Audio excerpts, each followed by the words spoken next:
Important विषय था कर्मचारियों की तरफ से कि हमें अश्योर्ड अमाउंट एक चाहिए, जो बहुत लॉजिकल और वाजिब रिक्वायरमेंट था।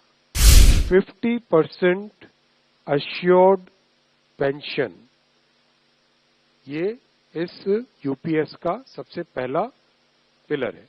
इस फुल पेंशन के लिए जो क्वालिफाइंग सर्विस रहेगी वो रहेगी 25 इयर्स।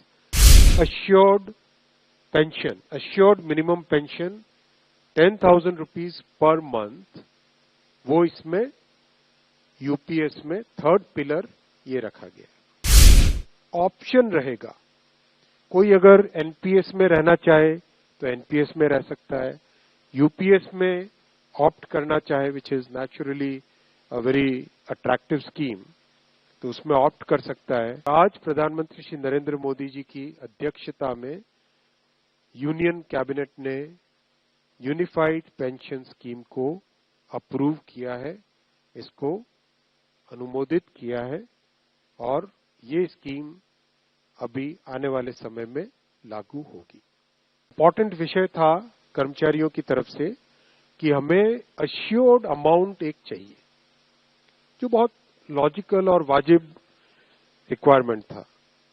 तो इस डिमांड पे एक मेथोडिकल वे में काम करके और एक्चुअरियल साइंसेस, जो लोग आगे का भविष्य का रिक्वायरमेंट वगैरह कंप्यूट करने का एक तरीका होता है जिसको एक्चुअरियल साइंस बोलते हैं, उनके साथ मिलके कई तरह के फाइनेंशियल मॉडल्स को प्रोजेक्ट करके और सबके साथ मिलके एक सिस्टमेटिक तरीके से 50% अश्योर्ड पेंशन, ये इस यूपीएस का सबसे पहला पिलर है।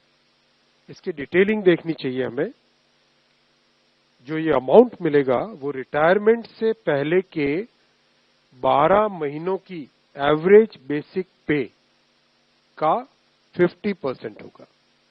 मैं रिपीट कर रहा हूं, अश्योर्ड पेंशन का जो अमाउंट है that will be the average of basic पे ऑफ 12 मंथ्स बिफोर सुपर एनुएशन, उसका 50% होगा। और इस फुल पेंशन के लिए जो क्वालिफाइंग सर्विस रहेगी वो रहेगी 25 इयर्स, यानी 25 वर्ष तक अगर किसी ने काम किया है, सेवा की है, तो उसको फुल पेंशन यानी जो ये अश्योर्ड पेंशन का अमाउंट है वो मिलेगा।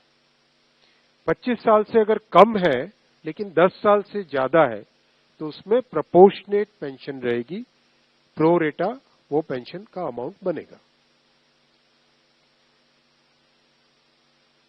जो कभी किसी कर्मचारी की डेथ हो जाए तो फैमिली पेंशन एक बहुत बड़ा, स्पाउस के लिए ये बहुत बड़ी एम्प्लॉयज की एक रिक्वायरमेंट थी, डिमांड थी।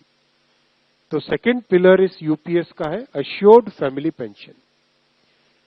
किसी भी कर्मचारी के डिमाइज से पहले, इमीडिएटली पहले जो पेंशन थी, अमाउंट था, उसका 60% मिलेगा एम्प्लॉय के, डिसीज्ड एम्प्लॉय के स्पाउस को।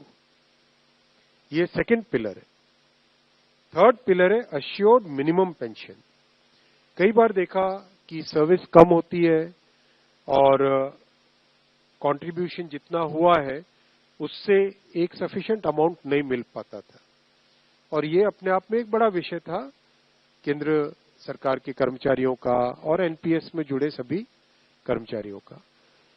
इसीलिए एक minimum assured pension, assured minimum pension 10,000 rupees per month, वो इसमें यूपीएस में थर्ड पिलर ये रखा गया।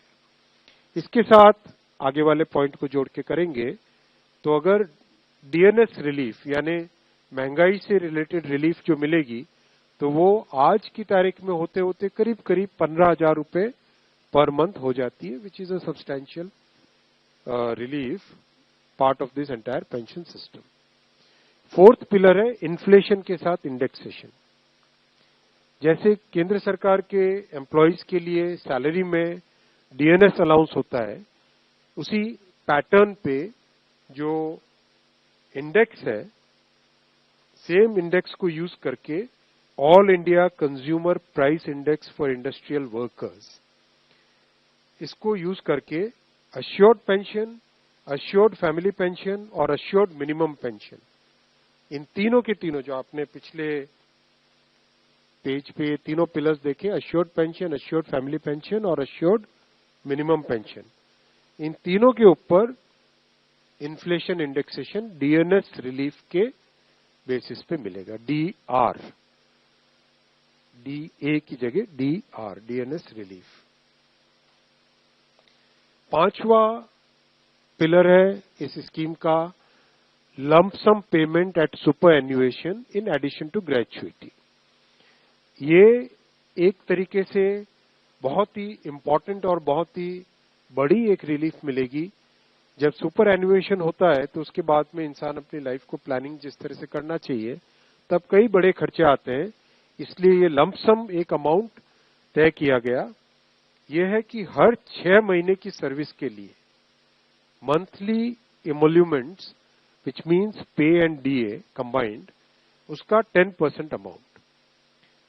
तो ये एक अपने आप में सब्सटैंशियल एक अमाउंट रह जाएगा। जैसे मान लीजिए किसी का 30 इयर्स की सेवा है तो उसमें करीब करीब 6 महीने की सैलरी, सोमनाथन साहब दैट्स करेक्ट ना, करीब करीब 6, तो उसको 6 महीने की इमोल्यूमेंट्स जो उसकी रहेगी पे प्लस डीए मिला के, वो एक लमसम अमाउंट की तरह मिलेगा।